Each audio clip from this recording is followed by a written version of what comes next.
Whoa! Look what is suddenly going into effect tonight. Trump's not messing around anymore. Millions of liberals across the country are about to feel the full wrath of our president tonight, who is officially fed up with what's been happening in America and isn't going to take it anymore. Better than this surprise move that's going into effect tonight, there's absolutely nothing his detractors can do about it now, but will probably silently thank him for later. Even still, the left is a volatile bunch, and this sudden decision is surely to spark to protesting in the least, or perhaps a full-on riot in the streets, depending on how furious these people and the Muslims they insist on protecting get. The left has tried their hardest to derail President Trump from everything he does on his path to make America great again. They're used to a pushover president who would cave to their every complaint and cater to those in the country who don't belong here and hope to harm our people and way of life. Those days are over, and the powerhouse is back in the White House with some true American help from our Constitution-honoring Supreme Court. When it was Obama signing executive orders in the middle of the night when nobody was looking at his secret destruction, liberals praised him for his leadership. Now that Trump's pen is taking action, the left is in complete meltdown, revolting against every decision he puts in place, but at the end of the day, he's still the one in charge. His travel ban isn't up for debate any longer or blocking by liberal judges the left has in their pockets. This important safety measure goes into full effect Thursday night, along with some extra details liberals and Muslims probably won't appreciate too much. Fox News reports. Trump's tweets dominate White House press briefing. With President Donald Trump's travel ban set to go into effect Thursday evening, there's still some confusion about who exactly is barred from coming to the U.S. The Supreme Court on Monday partially restored Trump's executive order, widely seen as a Muslim ban, and the administration set new criteria on Wednesday for visa applicants and refugees.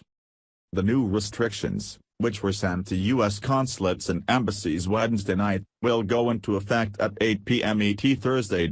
People from 6 Muslim-majority nations from entering the country. Those countries are Iran, Libya, Somalia, Sudan, Syria, and Yemen.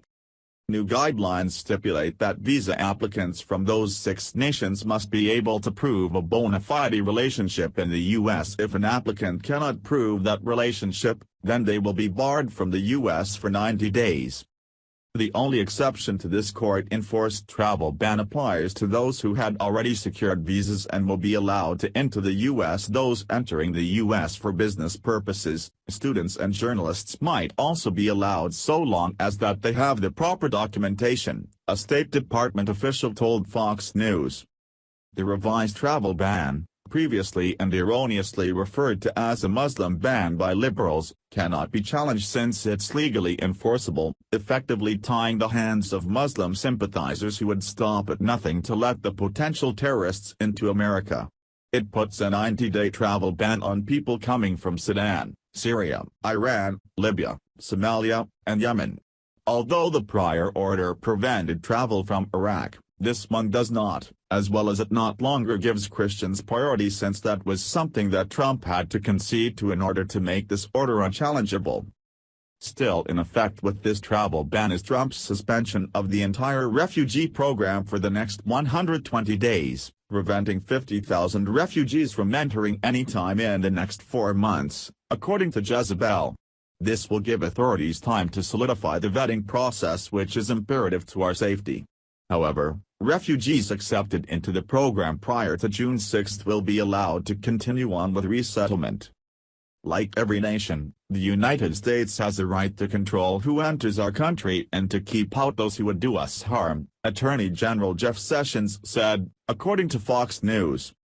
When Trump promised to make America great again, he meant it, and no matter how hard they tried, liberals couldn't stop that from happening in this particularly huge move. Banning would-be terrorists is long overdue, and it's really hard to argue a solid point as to how stronger vetting processes are a bad thing. This simply allows innocent people, and that liberals speak of, and weeds out those who potentially want to destroy America and citizens.